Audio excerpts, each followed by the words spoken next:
Hello, I'm Michelle Swan Young. I'm so glad you're joining me today. We're going to be talking today about why it's important to change our perspective when we are trying to go on the journey of becoming more calm parents. So I talk about this as kind of a three-step process. The first step of the process is just becoming aware of what's going on to begin with. The second step is to interrupt the stress response when it's happening in our bodies and help our bodies to come back to more calm. And then the third is to change our perspective. And we talked a bit in a different video about the interrupting the stress response, where our thoughts are really good at turning on the stress response, but not good at turning it back off. So we use these body-centered tools to help turn on calm, actually. So I want to talk about changing our perspective, and the reason why we have to change our perspective is once we get back to calm, we've used some tools and we've turned on the calm response. If we don't change our perspective with our thoughts, then those thoughts can just turn on the stress response just again, and then we're back in this cycle where we have to then bring ourselves back down, but then our thoughts trigger it again, bring ourselves back down. So if we'd like to stay in a more calm state, we have to change our perspective. I have a story about this. Not too long ago, one of my kids was having some pain and they were really upset. And so not only was the painful, clearly, but they were really distressed about the fact that they had the pain to begin with. So I asked them if we could use some of these tools that I know to help interrupt that stress response, and we did. And it really did help. I could tell that they had calmed back down quite a bit. I could also tell they weren't really open to changing their perspective about what was going on right then, and so I didn't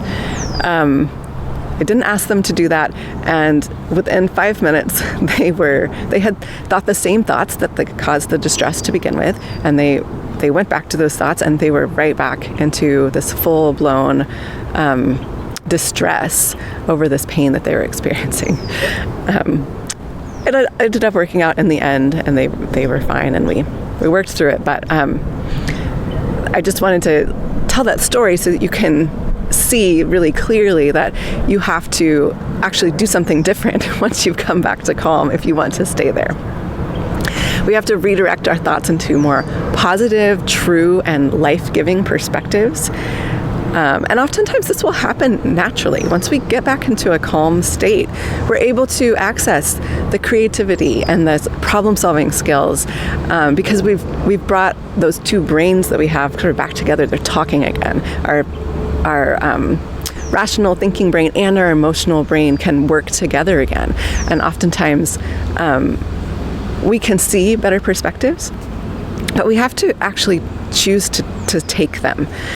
This is where we need to bring in lots of self-compassion, because oftentimes changing your perspective means you've got to admit that your perspective beforehand wasn't quite right. Or at least maybe wasn't serving you well and wasn't enhancing your relationships well. Maybe isn't a perspective that you want to keep. So it's important to understand when we're thinking about changing our perspective, it's important to understand that what happens in our lives does not actually determine how we feel. We might experience situations that are difficult. Maybe they're really unpleasant. Maybe they're challenging. We don't actually have to experience stress or distress, I guess, when that happens. The most powerful thing about what your experience is how you interpret what's happening. And so when we are working on changing our perspective, we're going to work on reinterpreting what's happening around us. So as an example, let's just say you are running late. So maybe you're running late for an appointment. I was running late for an appointment a couple of days ago, actually. And you have some options, right? The fact is that you are running late. Maybe you are driving and you've come across some traffic that you weren't expecting. That's what happened to me. And you are probably going to get to your appointment 5 or 10 minutes late. So you have some options here. You can interpret it in many different ways. One of the typical ways that I have interpreted it in the past is, oh no, I'm going to be letting someone down. I am, I'm disappointing someone, or I'm going to mess with someone's schedule for their day.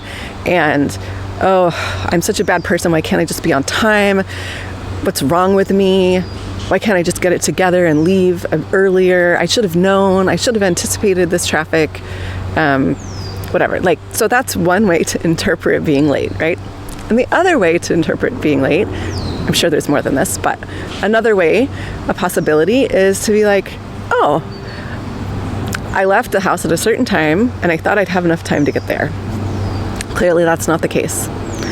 Well, I'm going to be a few minutes late to the appointment, and these things happen. I did try my best. Maybe next time I could leave a little bit earlier. That'd be a good choice in the future. But right now, I unknowingly made a mistake, and I'm going to be late for the appointment. What should I do? Oh, maybe I should give the place a call and just let them know. And even, maybe there will be some consequences. Maybe they'll say, oh, I'm sorry, depending on how late you are, maybe they'll say you need to reschedule, and that would be disappointing, and I might not enjoy needing to reschedule that appointment, but I can handle this. So thankfully, the other day when I was late, I had already planned to teach on this, and I took the second option instead of the first. But there have been many times that I've taken the first option instead.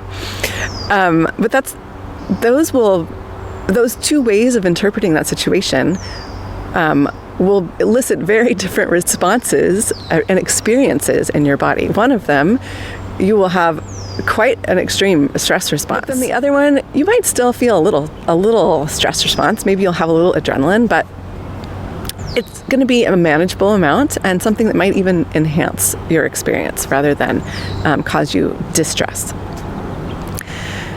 So it's so important for us to pay attention and to shift our perspective if we want to live a more calm life and be more calm as parents, because how we interpret the situation happening to us is going to directly impact the experience that we have of stress or calm. All right. I hope you have a very wonderful day and take very good care.